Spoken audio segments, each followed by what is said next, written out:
What if I told you the story of Apple, the most valuable company in the world, is built on a lie? A simple, elegant, and incredibly powerful lie. We all know it. We can picture it perfectly. Two young, brilliant friends, a visionary and a wizard, toiling away in a dusty suburban garage, soldering together the future on a cluttered workbench. Steve Jobs and Steve Wozniak, the David and Goliath of the tech world, building a revolution one circuit at a time. It's the perfect founding myth. It's the heart of the American dream, the ultimate startup story. It's also not really true. The garage was barely used. It was a convenient piece of marketing, a romantic backdrop for a story that was far more complex, far more chaotic, and infinitely more interesting than a simple tale of garage-bound genius. The real story of Apple isn't about a garage. It's about phone phreaking, corporate espionage, brutal boardroom betrayals, devastating failures, and a relentless, almost fanatical obsession with control that would both build an empire and reveal its darkest secrets. This isn't the story of a company that changed the world with a friendly smile. This is the story of how a revolution was staged, a kingdom was built, and how we, the users, became its willing subjects. The truth is, the most important parts of Apple's history are the ones they don't put in the commercials. To truly understand Apple, you have to forget the polished keynotes and the minimalist white boxes. You have to go back to the 1970s, a time when computers were not personal. They were colossal, intimidating machines locked away in air-conditioned university basements and corporate data centers. They were operated by a priesthood of technicians in white lab coats. The idea of a regular person owning a computer was as absurd as owning a private jet. But in the bubbling counterculture of California, a different idea was taking root. This was the era of the Whole Earth Catalog, a Bible for hippies and tinkerers, which Steve Jobs would later call Google in paperback form. Its mantra was access to tools, empowering individuals to shape their own reality. And a new generation was discovering that the most powerful tool of all was the computer. This is where we find our two Steves, but they weren't a team yet. They were two very different people orbiting the same strange sun. Steve Wozniak, Woz, was the wizard. He was a pure engineer, a gentle, apolitical prankster who saw the world in circuits and code. For him, electronics were a form of magic. He was the kind of person who, for fun, would design a device to jam television signals or build a digital clock from scratch. His dream wasn't to build an empire. It was to design a computer so elegant, so perfect, that he could show it off to his friends at the Homebrew Computer Club. This was a legendary gathering of hobbyists, hackers, and dreamers in Silicon Valley. They were the pioneers, the ones who saw the potential for personal computing when IBM and the other giants saw nothing. They shared schematics, traded chips, and collectively dreamed of a world where anyone could have the power of a computer at their fingertips. Wozniak was their prodigy. He was shy, socially awkward, but when he held up a circuit board, he was a rock star. He had a full-time, secure job at Hewlett-Packard, a company he loved, a place that represented the pinnacle of engineering excellence. He was comfortable. He was happy. He had no ambition to start a business. Then there was Steve Jobs. Jobs was the visionary, the hustler, the master salesman. He was not an engineer. He barely knew how to solder. What Jobs understood, perhaps better than anyone of his generation, was desire. He was a college dropout who had traveled to India in search of enlightenment, a follower of Zen Buddhism who was also a ruthless negotiator. He was a complex bundle of contradictions. While Wozniak saw beauty in the logic of a circuit board, Jobs saw beauty in the curve of a finished product, in the font of a user manual, in the feeling a person gets when they unbox something special. He had worked a brief, chaotic stint at Atari, the pioneering video game company, where he was known for being brilliant, arrogant, and so difficult to work with that he was often relegated to the night shift. It was at Atari that he learned a crucial lesson. Technology wasn't just about specs and processing power. It was about experience. It was about fun. It was about emotion. The two Steves had been friends since high school, bonded by a shared love of pranks and electronics. Their first real business venture was a perfect encapsulation of their partnership. They built and sold blue boxes, illegal devices that mimicked the tones used by the phone company to route long-distance calls. This allowed users to make free calls anywhere in the world. It was the birth of phone phreaking, the original hacking culture. Wozniak, the engineer, designed the elegant digital blue box that was more reliable than any other. Jobs, the marketer, figured out they could sell them to students and make a profit. It was thrilling, illegal, and slightly dangerous. Jobs loved it. Wozniak was mostly in it for the technical challenge. This dynamic would define their relationship for years to come. Wozniak would create brilliant, beautiful technology for the love of it. Jobs would figure out how to package it, sell it, and build a story around it. Their worlds collided at the Homebrew Computer Club. Wozniak had been working on his masterpiece, a computer that was, by the standards of the day, a miracle of efficiency and design. Most hobbyist computers were kits. You'd get a bag of parts and a set of instructions, and if you were lucky, you'd end up with a box that had a panel of blinking lights. To even use it, you had to connect it to a teletype machine. Wozniak's design was different. It was a fully assembled circuit board. You could connect it to a keyboard and a regular television set. It was the first time a computer felt approachable. He called it the Apple I. Wozniak had no intention of selling it. His plan was to give the schematics away for free to his friends at the club.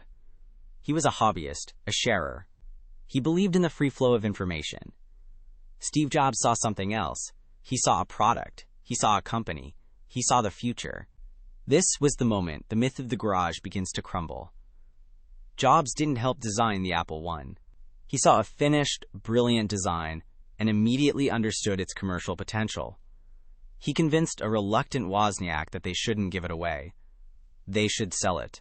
They could build the boards in their spare time and sell them to the hobbyists at the club. Wozniak was hesitant. He had his job at HP. This was just a side project. But Jobs was relentless. He was a whirlwind of passion and conviction. He painted a picture of a revolution, of putting a computer in the hands of every person.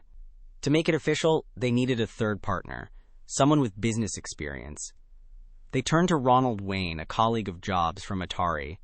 Wayne drew up the partnership agreement, created the first Apple logo, a complex drawing of Isaac Newton under an apple tree, and wrote the Apple I manual. For his 10% stake in the company, he was the adult in the room, but just 11 days after the company was formed, Wayne got cold feet. He had seen other tech startups fail. He had assets that could be seized by creditors if the company went into debt. Jobs and Wozniak had nothing to lose. Wayne did. He sold his 10% stake back to them for a mere $800. Today, that stake would be worth over $200 billion. It's perhaps the most expensive business decision in human history, but it reveals the terrifying uncertainty of that moment. Apple wasn't a sure thing. It was a wild gamble, a crazy idea from two young guys with no money and no business plan. Their first order was from the Byte Shop, one of the first personal computer stores in the world. Its owner, Paul Terrell, saw the Apple I at the Homebrew Club. He was intrigued, but he didn't want to sell bare circuit boards. He told Jobs he wanted fully assembled computers, 50 of them, and he'd pay $500 for each. It was their big break. It was also a nightmare. The order was for $25,000. They didn't have the money to buy the parts. The banks laughed at them. A long-haired college dropout and his nerdy friend wanting a loan to build personal computers? It was a joke. This is where the real work happened.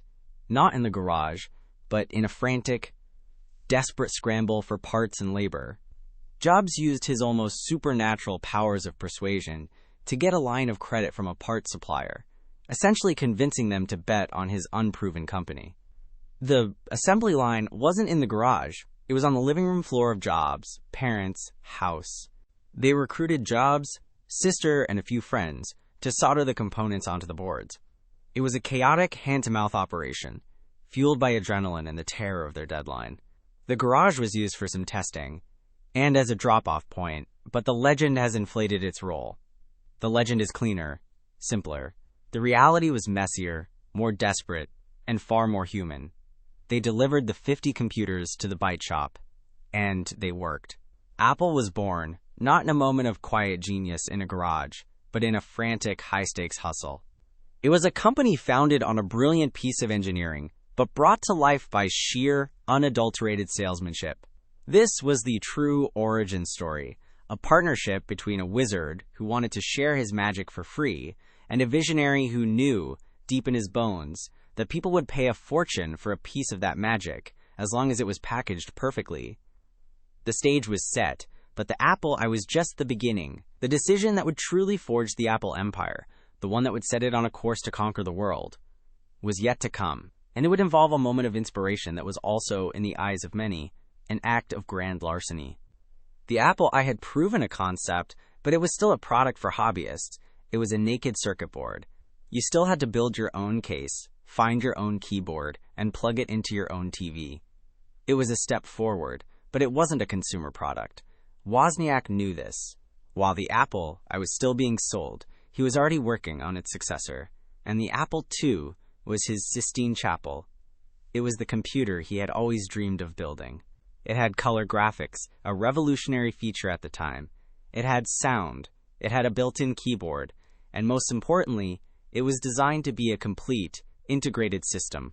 But the true genius of the Apple II, the thing that would make it a legend, wasn't just the hardware. It was Steve Jobs' obsession with the user experience. Jobs didn't design the circuits, but he dictated the philosophy. He was the one who insisted that the Apple II should come in a sleek, friendly-looking plastic case. At the time, computers were intimidating metal boxes, covered in switches and wires. Jobs wanted something that looked at home on a kitchen table, not in a laboratory. He fought with Wozniak about it. Wozniak, the engineer, didn't care about the case, he cared about the expansion slots. He wanted 8 of them to allow hobbyists to add their own cards and customize the machine. Jobs, the marketer, wanted only 2.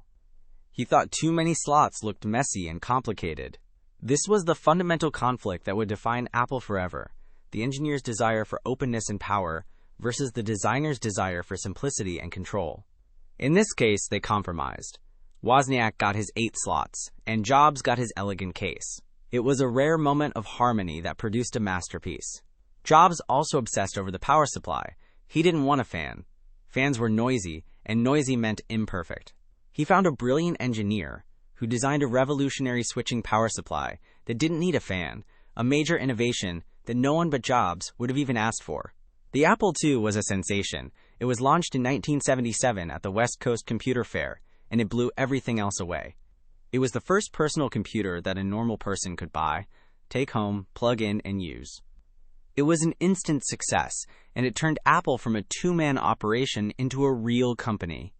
It was the machine that put Apple on the map. But the true secret to its longevity was a piece of software, a program called VisiCalc. VisiCalc was the first ever electronic spreadsheet. Before VisiCalc, spreadsheets were done on paper by accountants. It was a tedious, time-consuming process. VisiCalc turned the Apple II from a hobbyist's toy or a gamer's machine into a powerful business tool. Suddenly, small business owners, accountants, and managers had a reason to buy a personal computer. It could do something that was impossible before. And for a while, VisiCalc only ran on the Apple II. It was the first killer app, a piece of software so essential that people would buy the hardware just to run it. The Apple II would go on to sell millions of units, and it made Apple one of the fastest-growing companies in American history. In 1980, just 4 years after its founding, Apple went public. Jobs and Wozniak became multimillionaires overnight. They were rock stars. They were the faces of a new technological revolution. But behind the scenes, the company was already changing. It was getting bigger, more corporate. The freewheeling, hobbyist spirit of the homebrew computer club was being replaced by board meetings and marketing departments. And a new project was underway, a project that would lead to a brutal internal war, a legendary act of corporate espionage, and the single decision that would define Apple's soul for the next 40 years. The project was called Lisa. It was supposed to be the next-generation computer, a powerful machine for the office. It was Steve Jobs' baby, but he was quickly losing control of it. The team, led by more traditional managers, saw him as a chaotic and disruptive force. They eventually kicked him off the project he had started. Jobs was furious, humiliated. He was a founder of the company, and he had been cast out. So he went looking for a new project, a skunkworks operation he could mold in his own image. He found it in a small, almost forgotten research project, led by Jeff Raskin, another early Apple employee. Raskin envisioned a simple, low-cost information appliance for the masses. He named it after his favorite type of Apple, the Macintosh. Jobs seized control of the Macintosh project and immediately began to reshape it. He didn't want a cheap appliance. He wanted to build something insanely great. He wanted a computer that would change the world. And he knew where to find the idea that would make it possible. The story of the Macintosh is impossible to tell without talking about Xerox. Specifically, Xerox PARC, the company's Palo Alto Research Center. In the 1970s, Xerox PARC was a cathedral of innovation. It was a place where the brightest minds in computer science were given almost unlimited resources to invent the future. And they did. The engineers at PARC invented the laser printer, Ethernet networking, and object-oriented programming. But their most stunning creation was a computer called the Alto. The Alto was the first computer in the world to have a graphical user interface, or GUI. Instead of typing cryptic commands into a command line, you used a mouse to point and click on icons on a screen. It had windows, menus, and a desktop metaphor. It was, in essence, the blueprint for every modern personal computer. And Xerox, a company built on selling photocopiers, had absolutely no idea what to do with it. They saw it as a curious experiment, not a commercial product. In 1979, Apple was preparing for its IPO, and as part of a pre-IPO investment deal, they gave Xerox the opportunity to buy 100,000 shares of Apple stock for $1 million. In return, Jobs and a team of Apple engineers were given a tour of Xerox PARC. It was a decision the executives at Xerox would regret for the rest of their lives. For Jobs, seeing the Alto was a religious experience. He was bouncing off the walls, screaming with excitement. He saw in an instant that this was the future of computing. The command line was dead. The GUI was everything. He couldn't believe that Xerox was just sitting on this revolutionary technology. He later famously said, "They were copier heads who just had no idea what a computer could do." After the visit, Jobs rushed back to Apple, grabbed the Lisa team, and then the Macintosh team, and told them to scrap everything they were doing. They were going to build a computer with a graphical user interface and a mouse. This is the moment that is often painted as the Great Heist. Jobs himself fueled this narrative, saying, "Picasso had a saying, good artists copy, great artists steal. And we have always been shameless about stealing great ideas." But the reality is more nuanced. The Apple engineers didn't just copy the Alto. The Alto was a proof of concept, a research project that cost tens of thousands of dollars to build. It was slow and clunky. The challenge was to take this brilliant, expensive idea and implement it on a machine that was affordable, fast, and easy to use. It was a monumental engineering task. The Macintosh team, a band of pirates and rebels handpicked by Jobs, worked in their own building, flying a pirate flag above it. They were on a mission from God. Jobs pushed them relentlessly, demanding perfection. He obsessed over every detail. He famously rejected dozens of shades of gray for the window borders. He argued for weeks about the curvature of the corners of the icons. He wanted the machine to be friendly, to have a personality. He wanted it to say, "Hello," when you turned it on. The development of the Macintosh was a pressure cooker. The team worked 100-hour weeks, fueled by passion and fear of Jobs. Legendary temper. He would review their work and declare it shit, forcing them to start over. But he also inspired them, convincing them that they were artists creating a masterpiece. He was building not just a computer, but a new way of thinking about computers. While the Mac team was toiling away, the Lisa was finally released in 1983. It was the first commercial computer with a GUI, and it was a catastrophic failure. It was slow, underpowered, and, at nearly $10,000, astronomically expensive. It was a commercial disaster that cost Apple millions. Now, everything was riding on the Macintosh. The company's future depended on it. To launch the Mac, Apple needed to make a statement. They needed to tell the world that this wasn't just another computer. This was a revolution. They hired a young film director named Ridley Scott, fresh off the success of Blade Runner, to create a commercial. The ad would only air once during the third quarter of the 1984 Super Bowl. The commercial, titled 1984, was a masterpiece of dystopian imagery. It depicted a gray Orwellian world where rows of bald, uniformed men stare blankly at a giant screen, where a big brother-like figure drones on about, information purification directives. Suddenly, a woman in a colorful athletic outfit, a symbol of rebellion and hope, runs in, chased by stormtroopers. She swings a giant sledgehammer and hurls it at the screen, which explodes in a blinding flash of light.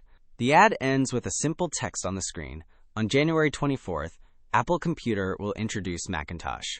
And you'll see why 1984 won't be like 1984. The target was clear: IBM, Big Blue, the dominant force in the computer industry, representing the old world of corporate, top-down control. Apple was positioning itself as the liberator, the force for individuality and creativity. Apple's board of directors hated the ad. They thought it was the worst commercial they had ever seen. They wanted to pull it.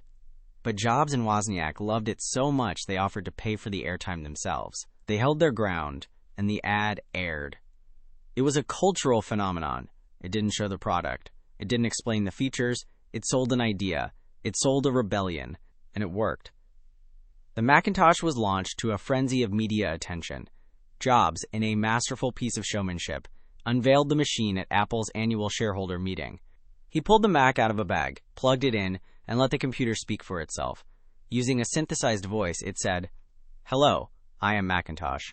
It sure is great to get out of that bag. The crowd went wild. It was a triumph. The decision to bet the entire company on the graphical user interface, an idea stolen from Xerox and perfected by a team of pirates, was the single most important decision in Apple's history. It set the company's DNA.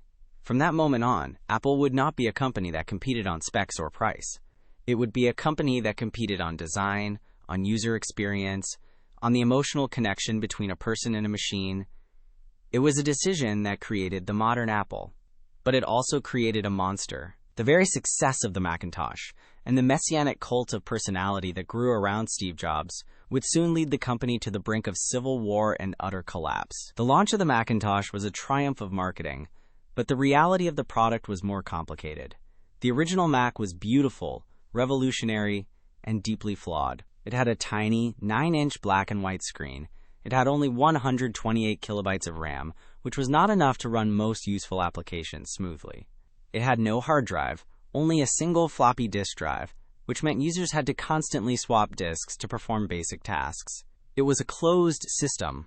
Unlike the Apple II, it was deliberately difficult to open or upgrade.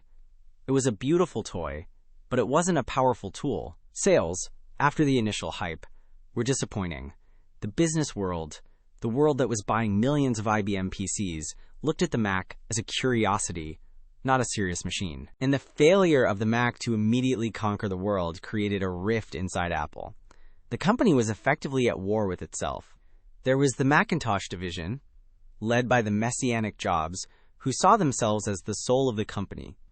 And there was the Apple II division, which was still, by far, the company's main source of revenue.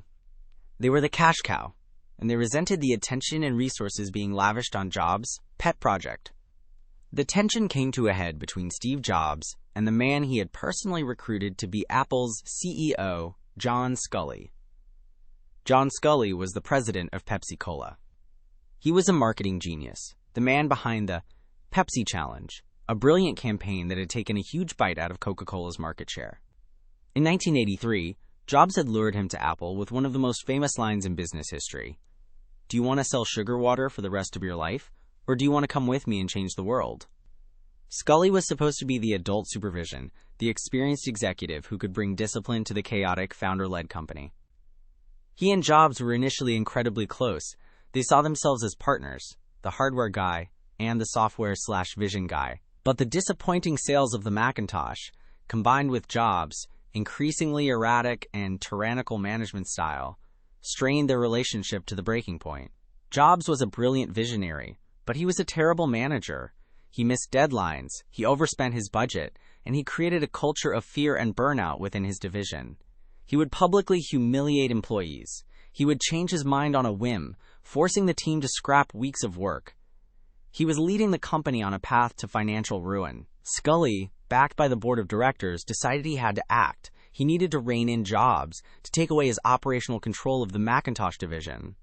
What followed was a brutal Shakespearean power struggle. Jobs, realizing he was being sidelined, tried to stage a boardroom coup to oust Scully while Scully was on a business trip to China, but Scully was tipped off. He canceled his trip and confronted Jobs at an executive meeting. It was a showdown.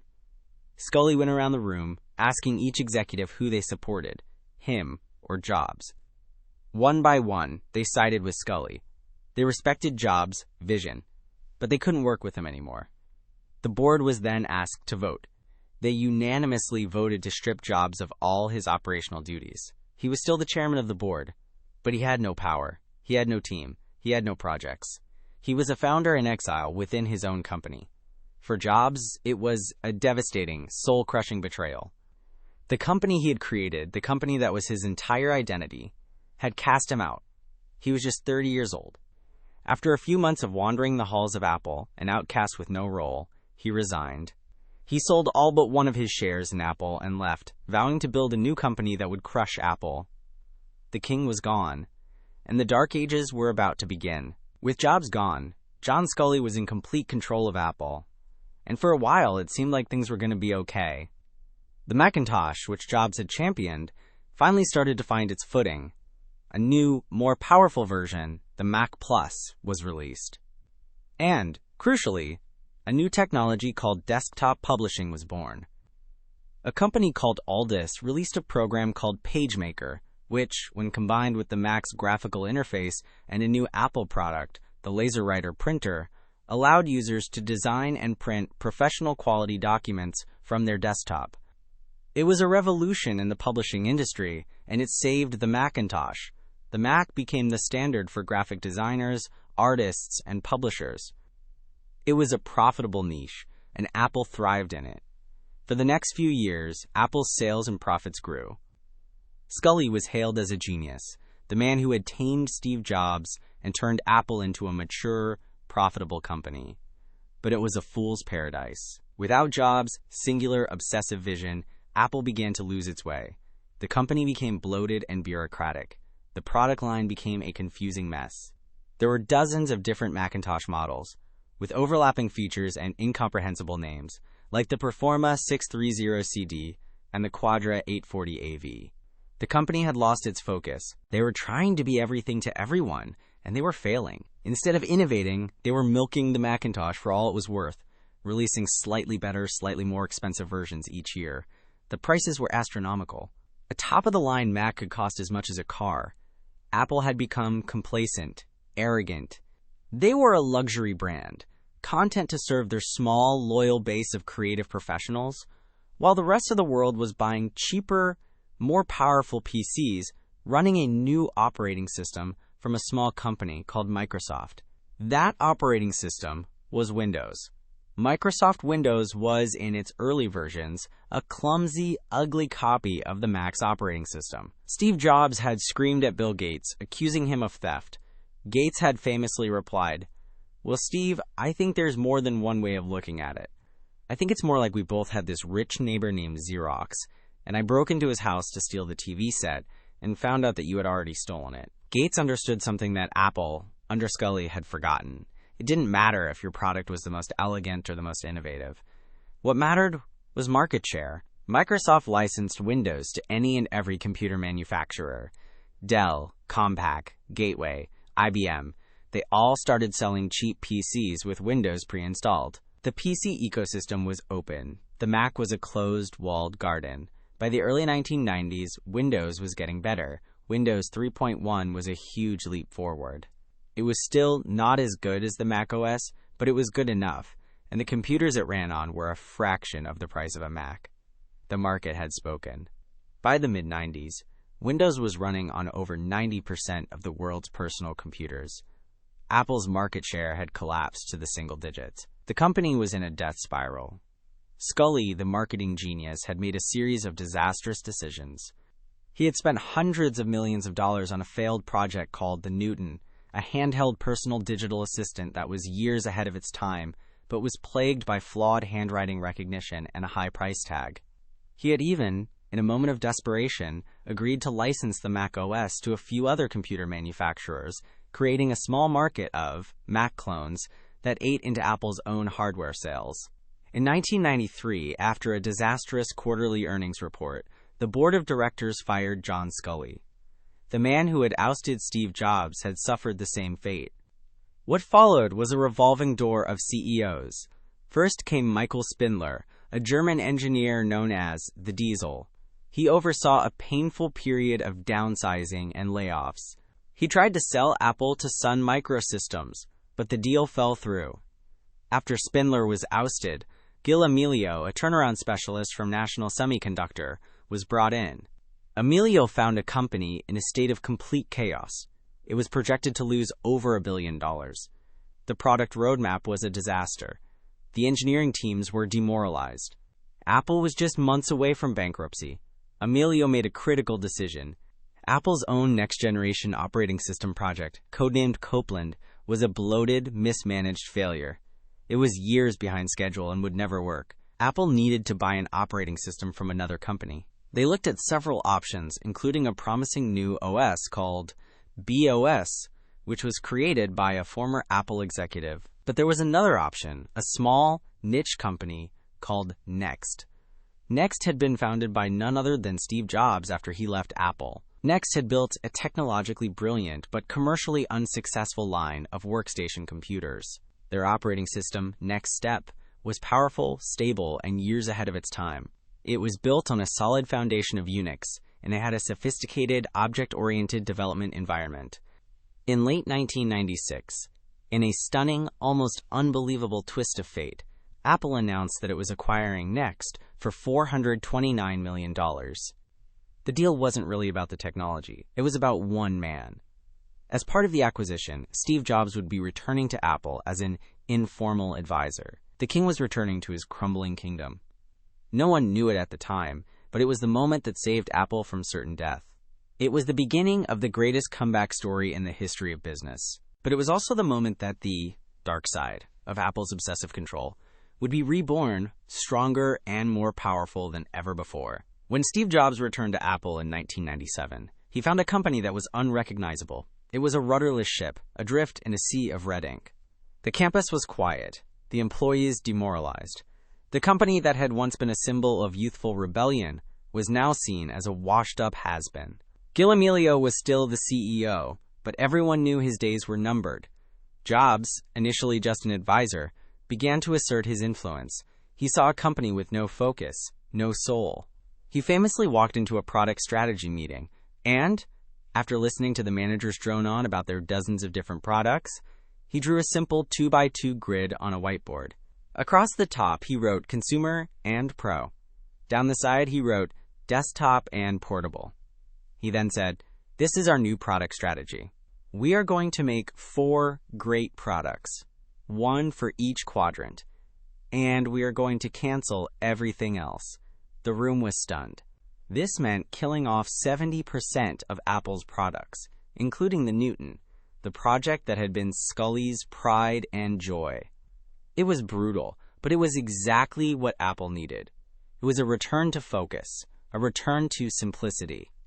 Within months, the board fired Gil Amelio. Steve Jobs was named interim CEO, or ICEO. He was back in charge. One of his first acts was to create a new advertising campaign. He knew that Apple needed to reconnect with its core identity, with the spirit of rebellion and creativity that had been lost. He worked with the ad agency Chiat/Day, the same agency that had created the 1984 ad, to create a campaign called Think Different. The campaign didn't feature any products. It was a series of black and white portraits of iconic figures: Albert Einstein, Martin Luther King Jr., John Lennon, Mahatma Gandhi. People who had changed the world by challenging the status quo. The narration, read by the actor Richard Dreyfuss, was a manifesto for the creative spirit. Here's to the crazy ones, the misfits, the rebels, the troublemakers, the round pegs in the square holes, because the people who are crazy enough to think they can change the world are the ones who do. The campaign was a masterstroke. It wasn't about selling computers. It was about reminding the world, and Apple's own employees, what Apple stood for. It was a rallying cry. It was the beginning of the comeback. But a great ad campaign is nothing without a great product. Jobs knew that Apple's first new product under his leadership had to be a home run. It had to be a statement. He turned his attention to the consumer desktop quadrant of his grid. He wanted to create a computer for the new age of the internet, and he wanted it to look like nothing else on the market. He began working closely with a young British designer at Apple named Jony Ive. Ive had been toiling away in Apple's design studio, creating beautiful but unproduced concepts. He was on the verge of quitting when Jobs returned. Jobs saw in Ive a kindred spirit, someone who shared his obsession with form, with materials, with the emotional power of objects. Together, they created the iMac. The iMac, launched in 1998, was a revelation. It was an all-in-one computer, with the monitor and the computer housed in a single, stunningly beautiful, translucent plastic case. The first model came in a bright, friendly color called Bondi Blue. It looked like a piece of candy, a friendly creature from another planet. It was the antithesis of the beige, boring boxes that dominated the PC market. It was fun, it was optimistic, and it was controversial. The iMac was the first computer to ship without a floppy disk drive. Instead, it had a CD-ROM drive and a new, little-known port called a Universal Serial Bus, or USB. The industry was outraged. How could you release a computer without a floppy drive? It was the standard. But Jobs was making a statement. The floppy disk was legacy technology. The future was the internet and CDs. He was once again forcing the future into existence. The iMac was a massive hit. It was the best-selling computer in the country. It brought Apple back from the brink of death and made it profitable again. It was the first step in a chain of products that would not just save Apple, but transform it into the most powerful and influential company on the planet. The iMac was followed by the iBook, a colorful laptop that looked like a clamshell. Then, in 2001, came the product that would change everything. It wasn't a computer. It was a tiny, white box that could hold 1,000 songs in your pocket. It was the iPod. The iPod was not the first digital music player. There were other MP3 players on the market, but they were clunky, difficult to use, and could only hold a handful of songs. Jobs saw an opportunity.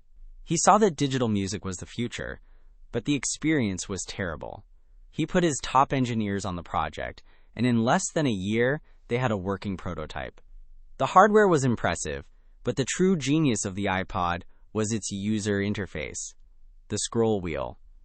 It was a simple, intuitive way to navigate through thousands of songs. You could do it with one hand, without even looking. It was a classic Apple innovation, taking a complex problem and creating a simple, elegant solution. But the iPod was only half the story. The other half was the iTunes Music Store. At the time, the music industry was in a state of panic.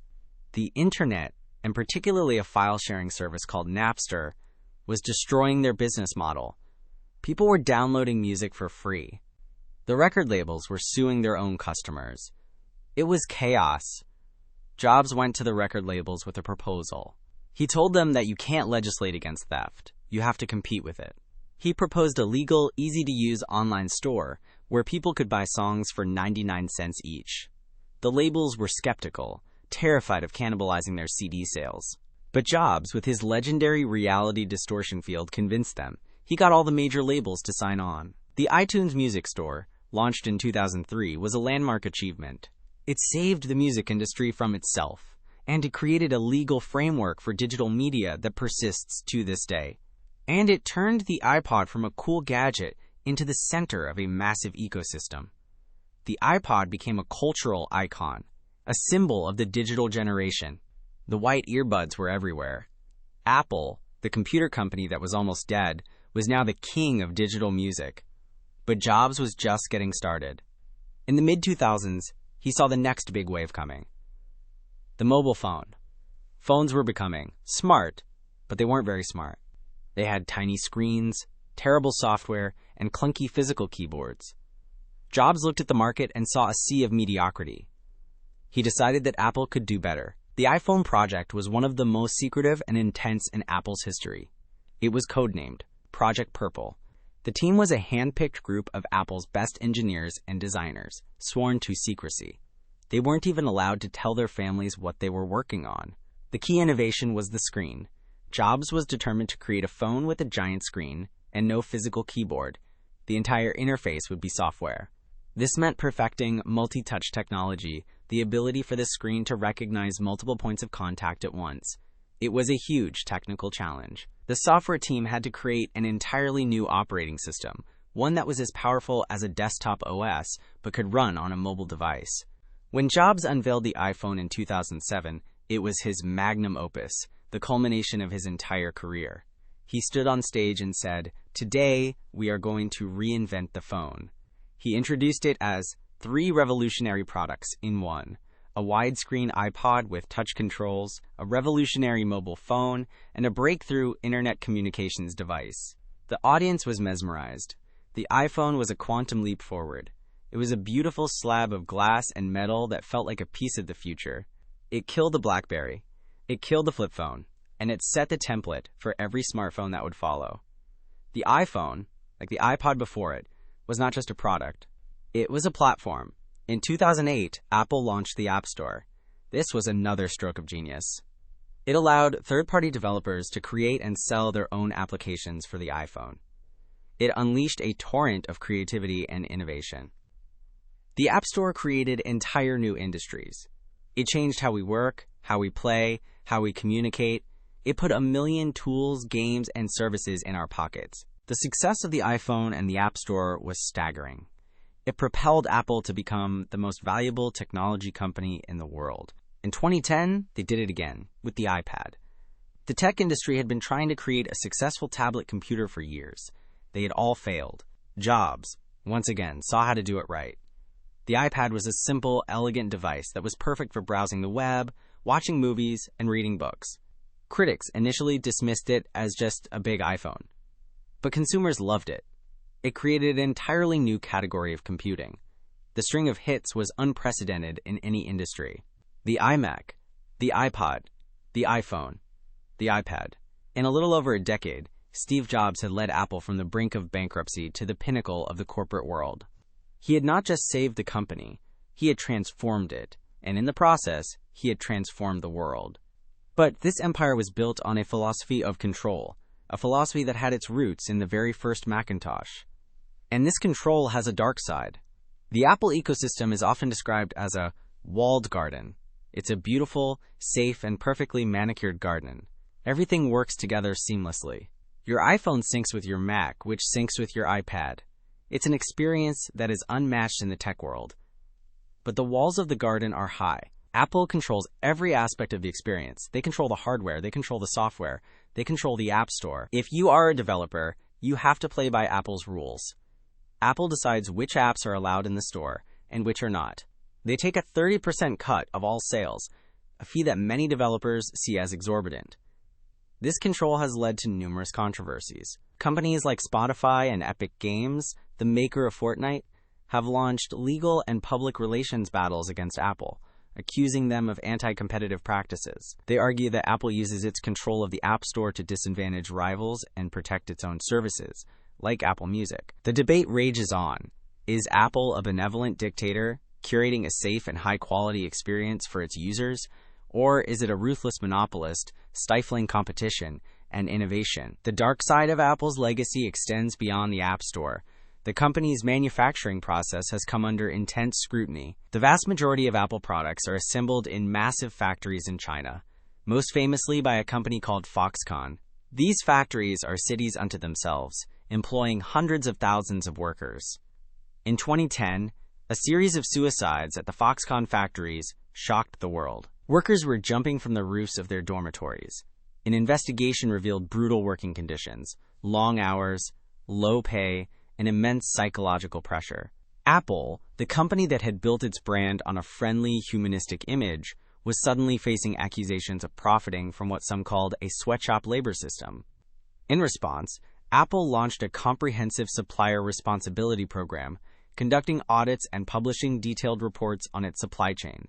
They have made significant improvements, but the controversy highlighted the stark contrast between the clean, minimalist design of Apple's products and the messy, often brutal reality of their production. Then there is the environmental impact.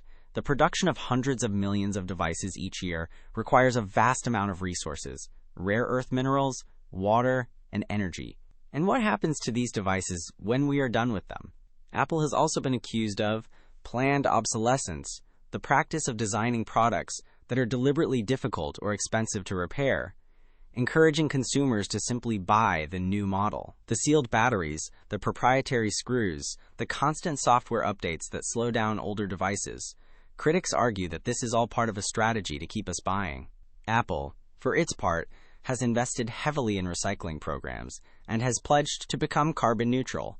But the fundamental business model of selling new hardware every year remains a powerful engine of consumption. The true legacy of Apple is a paradox. It is a company that gave us tools of immense creative power, that democratized technology, that put the power of a supercomputer in the hands of billions. The iPhone has connected the world in ways that were unimaginable a generation ago. It has fueled social movements, created new forms of art, and saved countless lives through its communication and health features. But it has also created a world of distraction, of digital addiction. The walled garden that provides such a seamless experience also limits our choice and concentrates immense power in the hands of a single corporation. The company that celebrated the misfits and the rebels has become the most powerful establishment on the planet. Steve Jobs passed away in 2011 after a long battle with cancer. His death was mourned around the world. He was a visionary, a genius, a tyrant, and a showman. He was a man who left an indelible mark on the world. Under his successor, Tim Cook, Apple has become even more successful, more profitable, and more powerful. They have continued to release successful products, like the Apple Watch and AirPods, and have expanded into services like streaming television and finance. The empire that Jobs built is stronger than ever, but the fundamental questions about its legacy remain. We live in a world that Apple created. We communicate, work, and dream on the devices it designed. We are all, in some way, subjects in its kingdom. And so we are left with a final, unsettling question. Is Apple's ultimate legacy one of empowerment and liberation, or is it one of elegant, beautiful, and absolute control? Let me know what you think in the comments below.